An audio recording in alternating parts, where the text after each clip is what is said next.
बिस्मिल्लाहिर रहमानिर रहीम। हे समस्त जगतेर मुसल्लिगण, परहेजगारगण, ज्ञानीगुणीगण एवं हे समस्त जगतेर सकल व्यक्तिगण, कारण सकलके सामने रेखेई आजके এই আলোচনাটি করছি। কারণ 99 নামের যে শেষ পর্যায়ে এসে গেছি। আপনাদের সামনে ইউটিউবে এতদিন 99 নামের যে বিষয়গুলো এখন শেষ পর্যায়ে এসেছি। শেষ পর্যায়ে এসেছি দুইটি নাম বাকি। আল্লাহর গুণবাচক নামের 99 নামের দুইটি নাম বাকি। এই দুইটি এখন সারবো ইনশাআল্লাহ। অবশ্যই আপনারা খেয়াল করে শুনবেন। দুইটির একটির নাম হলো ইয়া ওয়ারিসু। ইয়া ওয়ারিসু এই 99 এই নামটি আপনাদের সামনে তুলে ধরব যে এই নামটি আমাদের ইহকাল পরকাল কোন কালের কোন কাজ করে। অবশ্যই খেয়াল করে শুনবেন ইনশাআল্লাহ। এই নামটি হলো, এই পৃথিবীর এমনও মানুষ আছে যে আমরা কি আল্লাহর কাছ থেকে সেই মাগফিরাত প্রাপ্ত হতে পারবো? আমরা কি কখনো সেই মাগফিরাত পাবো? অনেক আফসোস থাকে যে পাইলাম কিনা তাও জানি না, পাবো কিনা তাও জানি না, এই জ্ঞান হয়নি বা এরকম আল্লাহর ইঙ্গিত বোঝার বয়স হয়নি কিংবা সেরকম জ্ঞান হয়নি, কি করে বুঝবো? আল্লাহর 99 নামের যে একটি নাম ইয়া ওয়ারিসু। ইয়া ওয়ারিসু এই নামটির যে একটা গুণ ক্ষমতা আল্লাহ দিয়েছে, যে ব্যক্তি সূর্যোদয় কালে 100 বার এই নামটি পাঠ করবে। আমি আবার বলছি, সূর্যোদয় কালে যদি কোনো ব্যক্তি 100 বার এই নামটি পাঠ করে তাহার মাগফিরাত নসিব হইবে ইনশাআল্লাহ। হে সমস্ত জগতবাসী, আল্লাহ যে এই 99 নামের এই গুণ ক্ষমতায় এই কথাটি জানিয়েছেন যে কেউ যদি নিরাশ হয়ে যান যে আমি কি কখনো মাগফিরাত পাবো, আমি কি আল্লাহর কাছ থেকে পাইলে সেই মাগফিরাতের খবর কি আমি জানবো, যদি দুশ্চিন্তা থাকে, ভিতরে টেনশন থাকে, তাহলে ইয়া ওয়ারিসু, ইয়া ওয়ারিসু এই নামটি জিকির করবেন কমপক্ষে 100 বার। বেশি যদি করেন বেশি ভালো, ক্ষতির কিছু নেই। তবে হে সমস্ত জগতবাসী, আজকে আমরা পেলাম কি যে ইয়া ওয়ারিসু নামের গুণে আমরা এটাই পেলাম, আমাদের মাগফিরাত নসিব হবেই। আচ্ছা, এবার আসবো, যদি কেউ চায় যে এই পৃথিবীতে এবং আখিরাতে আল্লাহ যেন আমাদেরকে উচ্চ মর্যাদা দান করেন, এমন যদি কেউ চায় যে আমরা এই পৃথিবীতে উচ্চ মর্যাদা দান করলে অবশ্যই মানুষ আমাদেরকে মানবে। দেখবেন একজন মানুষের প্রতি আরেকজন মানুষের যখন মানা জিনিসটা থাকে, একজন একজনকে সম্মান করতেছে, তখন তিনি যদি কিছু একটা বলে তাহলে মানুষ শোনে। যদি আমি আল্লাহর হেদায়েতের পথে আমি কোনো মানুষকে ডাকি, হয়তো আমাকে কেউ মূল্যায়ন করবে না। আর যদি আমি সম্মানী হই, উচ্চ মর্যাদা আমার মধ্যে থাকে, তাহলে কাউকে ডাকলে সে ফেলে দেবে না, সে শুনবে এবং আসবে এবং সে হেদায়েতের পথে আসবে এবং তার দেখা দেখি অন্য মানুষগো আল্লাহর পথে আসবে। তাই বলবো কি, আল্লাহ যেন আমাদেরকে উচ্চ মর্যাদা দান করেন। তবে হে সমস্ত জগতবাসী, এই উচ্চ মর্যাদা যদি আল্লাহ আমাদেরকে দান করে তাহলে সেটা কি করতে হবে? ইয়া ওয়ারিসু। ইয়া ওয়ারিসু এই নামটি অধিক পরিমাণে পাঠ করতে হবে। অধিক পরিমাণ বলতে, যেমন মানুষ 5 ওয়াক্ত নামাজ পড়ে, এখন দেখা যায় একটা মানুষ যদি এক বসার থেকে 5 ওয়াক্ত নামাজ শেষ করে তাহলে তার ক্লান্তি এসে যাবে, সে অধৈর্য হয়ে যাবে। আর যখন 5 বারে করেছে তখন কিন্তু তার অধৈর্য আসেনি, 5 বারে 5 ওয়াক্তে করেছে।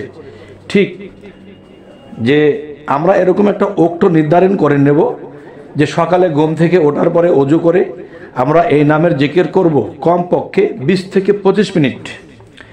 এরপরে দুপুরের সময় খাওয়া দাওয়ার শেষে তখন একটু রেস্ট করার সময় তখন 20-25 মিনিট।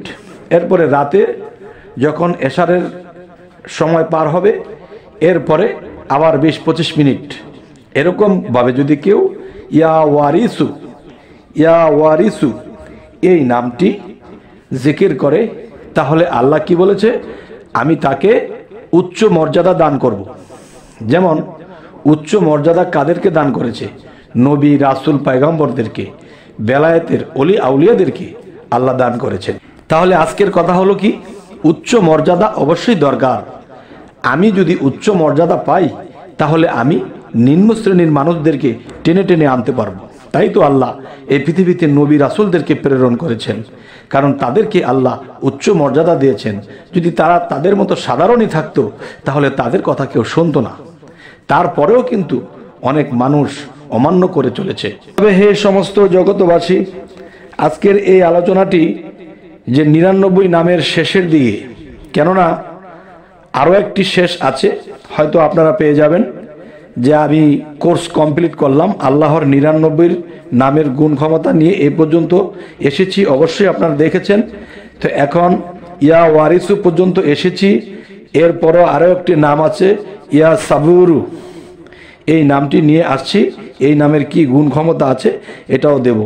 এরপর থেকে আমরা কোরআনের আয়াতে চলে যাব যে আল্লাহর কোরআনের কোন কোন আয়াতে কি কাজ হয়, আমাদের ইহকাল পরকাল কোন কালে আমাদের কোন আয়াতটি আমাদের কাজে লাগে। দুনিয়াতে যদি আমরা একটা আয়াত দিয়ে আমরা যদি ভালো থাকতে পারি বা একজনকে উপকার করতে পারি তাহলে সে দুনিয়াতে সুযোগ সুবিধা পেল এবং শরীর সুস্থ রইল এবং পরকালেও সে পরকালের কাজগুলো সে এখান থেকে করে যেতে পারবে। অতিরিক্ত দুঃখ দুর্দশা যে মানুষের থাকে সেই মানুষ কিন্তু আল্লাহর ইবাদত করেও শান্তি নেই। হ্যাঁ, তবে দুঃখ কষ্টে যখন যেভাবে আল্লাহ রাখে সেভাবে থাকতে হয়। দেখেন, আপনি চলার পথে আপনার পাটা একটু হয়েছে, মচকে গেছে, আপনি একটু খুঁড়িয়ে খুঁড়িয়ে হাসছেন, তো এখন দেখা যায় আপনার পাটা একেবারে ভেঙে গেছে, আপনি কি হাঁটতে পারবেন? ঠিক তেমন দুঃখ কষ্ট একটু থাকলে ভালো, কিন্তু অতিরিক্ত যখন হবে তখন কিন্তু চলাই যাবে না। যাই হোক, আজকের যে আলোচনা সূরা আল কারিয়াহ ফজিলত ও আমলের মধ্যে পাওয়া যায়। প্রত্যেক নিয়মিতভাবে 5 ওয়াক্ত নামাজের পাশাপাশি বারবার অত্র সূরাটি পাঠ করিলে আল্লাহর রহমতে মানুষ অভাব গুছিয়ে এবং আয় উন্নতির দিকে চলে যায়। তাদেরকে আল্লাহ অনেক আয় উন্নতি দান করেন। সেটি হলো কি, সূরা আল কারিয়াহ এর ফজিলতে বলা হয়েছে। আরও একটি বিষয় হলো যে দেশে কলেরা, বসন্ত ইত্যাদি মহামারী দেখা দিলে পবিত্রতার অবস্থায় ওযুর সাথে এই সূরাটি পাঠ করলে আল্লাহ তাআলার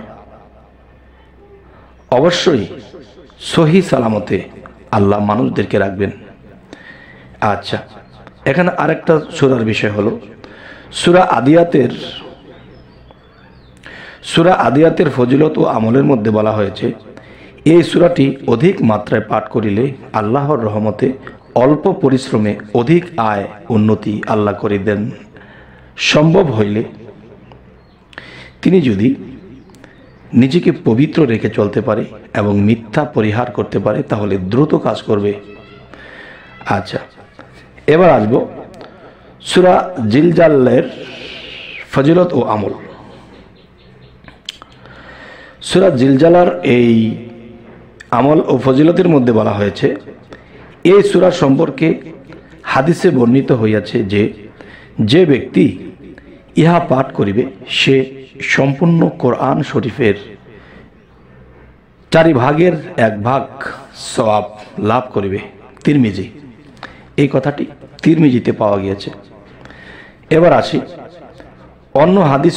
অন্য হাদিসে উক্ত হইয়াছে যে অত্র সূরা পাঠের নেকি সম্পূর্ণ কোরআন শরীফের পাঠের অর্ধেক। সুবহানাল্লাহ, আলহামদুলিল্লাহ। এই সূরাটিকে কেউ স্বপ্নে দেখিলে তাহার দ্বারা ধর্মহীনতার কাজ কখনোই হবে না। এই সূরাটিকে কেহ স্বপ্নে দেখলে তাহার দ্বারা ধর্মদ্রোহী গণ ধ্বংসপ্রাপ্ত হইবে। যারা ধ্বংস হবে তারা ধর্মের বিরোধী, যারা তারা ধ্বংসপ্রাপ্ত হবে। এবং অত্র সূরাটি কোনো নতুন বর্তনে যাহা ব্যবহার করা হয় নাই লিখিয়া বাতের রোগীকে উহা ধুইয়া খাওয়াইয়া দিলে আল্লাহর ফজলে রোগ ভালো হইয়া যাইবে। সুবহানাল্লাহ, আলহামদুলিল্লাহ। সর্বদা ইহা পাঠ করিলে মন মধ্যে কিয়ামতের ভয় জাগ্রত হইয়া পাপ কাজ থেকে দূরে থাকিবে ইনশাআল্লাহ। আরও একটি সূরার বিষয় আমি আপনাদেরকে বলছি। সূরা বাইয়িনাহ ফজিলত ও আমল থেকে বলা হয়েছে। এই সূরাটি প্রত্যহ ফজরের বাদে পাঠ করিয়া শরীরে একবার ফুঁক দিলে আল্লাহ তাআলা রোগ ব্যাধি হইতে মুক্ত রাখিবেন। অত্র সূরাটি কেহ স্বপ্নে দেখিলে তিনি সমাজের হাদি হেদায়েতকারী হইবেন। সুবহানাল্লাহ, আলহামদুলিল্লাহ। তবে হে সমস্ত জগতবাসী, দুই তিনটা সূরার কথা বলা হলো। যদি আল্লাহর কোরআনকে আমরা বিশ্বাস না করি তাহলে আমাদের ঈমান থাকবে না। আর যদি বিশ্বাস করি তাহলে এই সূরাগুলো কোন কোন নিয়মে কি করলে আমাদের ফয়সালা আল্লাহ করবে, দুনিয়াবি এবং আখিরাতের ফয়সালা করে দিবেন আল্লাহ। এবং দুনিয়াতে যে সুস্থ নয়, দুনিয়াতে যে অভাবগ্রস্ত হয়ে থাকে, তখন তার দ্বারা কিন্তু আল্লাহর কাজ হয় না, আল্লাহর নাম ডাক হয় না। তাই বলবো কি, অবশ্যই এই সূরাগুলোকে যখন আমাদের সাথী বানিয়ে নেব এবং সেই সূরাগুলো আমরা সেভাবে পালন করব, সেভাবে আমরা পাঠ করব, তাহলে আমাদের জীবন ধন্য হবে এবং ইহকাল ও পরকাল আমাদের জীবন ধন্য হবে। তো আমাদের চ্যানেলটি যদি আপনাদের ভালো লাগে অবশ্যই সাবস্ক্রাইব করে রাখবেন, পরবর্তীতে যেন ভালো আলোচনা এনে দিতে পারি। তো সকলেই ভালো থাকবেন। আল্লাহ হাফিজ।